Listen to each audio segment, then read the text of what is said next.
Ever found it frustrating that you can't use BTC on Ethereum, ETH on BNB Smart Chain? Coins that exist on a given blockchain can't be simply transferred to another. Wrapped tokens are a way to circumvent this limitation and use non-native assets on a blockchain.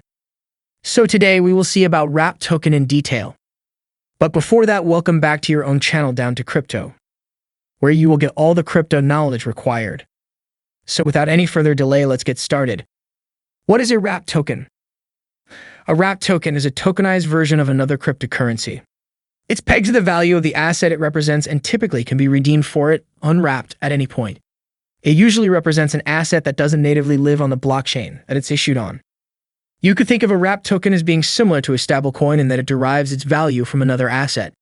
In a stablecoin's case, that's usually fiat currency. In a wrapped token's case, it's usually an asset natively living on another blockchain.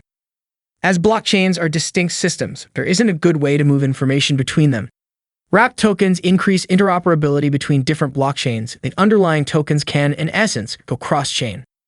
It's worth noting that if you're an ordinary user, you don't have to worry about the wrapping and unwrapping process. You can just trade these wrapped tokens like any other cryptocurrency. For example, this is the WBTC or BTC market on Binance. Now we will see. How do wrapped tokens work? Let's consider an example of wrapped Bitcoin, WBTC, an ERC20 version of Bitcoin that makes faster and cheaper transactions possible. WBTC is one-to-one pegged to the value of BTC. For every WBTC that exists, there is a Bitcoin that a custodian is holding. In other words, by holding BTC, you effectively hold BTC by proxy. It involves a two-step process as follows. Step 1. The merchant initiates the minting process by sending BTC to the custodian, an entity holding an equivalent amount of wrapped assets in the reserves. Step 2. The custodian then mints BTC on Ethereum and sends the equivalent amount of WBTC, one-to-one pegged to the value of BTC, back to the merchant. Similarly, the merchant can also send WBTC to the custodian and receive the equivalent amount of BTC in return.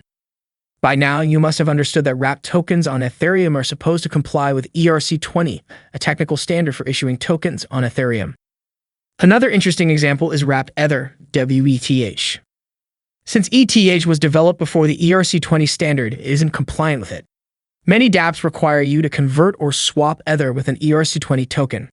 It gave birth to wrapped Ether, WETH, a wrapped version of Ether compliant with the ERC20 standard. In simple words, WETH is a tokenized version of ETH on Ethereum. Now let's see. What are the advantages of wrapped tokens?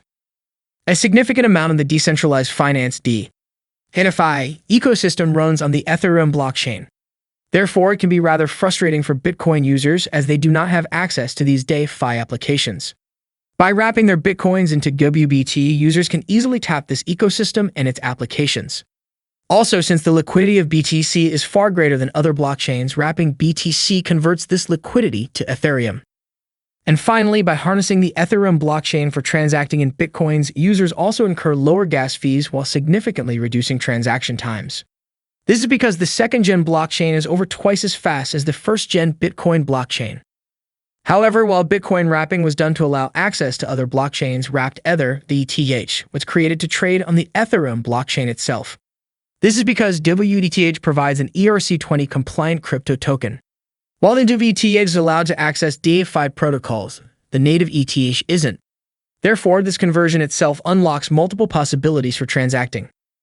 With WETH, investors can also pledge their tokens to DeFi protocols, a process called staking, and trade their wrapped tokens for other Ethereum-based altcoins. Also, in the case of WETH, you don't actually have to mint new WETH. You simply exchange ETH for WETH in a trade, either by using a smart contract or a digital wallet such as MetaMask. Cardano, Polkadot, and Solana are among blockchains that have also begun working on wrapped tokens to ease access to DeFi applications. Concluding all this and looking forward to its future. Achieving interoperability between different blockchains is a challenge for the industry. One problem is that as more blockchains are created, the number of bridges needed to ensure that assets on a blockchain can easily transfer to every other blockchain increases exponentially. Solutions are being developed to try to make bridging assets between blockchains easier and more efficient. One way to do this is with a bridge hub, which refers to a central bridge that all other blockchains bridge to. An example of this is Darwinia, a cross-chain bridge hub being built on Substrate. For the foreseeable future, at least, bridges and wrapped tokens are set to continue to be a central part of the solution for interoperability. So this was all for today. Hope you liked this video on what is wrapped token. In case of any doubts, please ask your questions in the comment section below. And consider subscribing to Down to Crypto for more such amazing videos.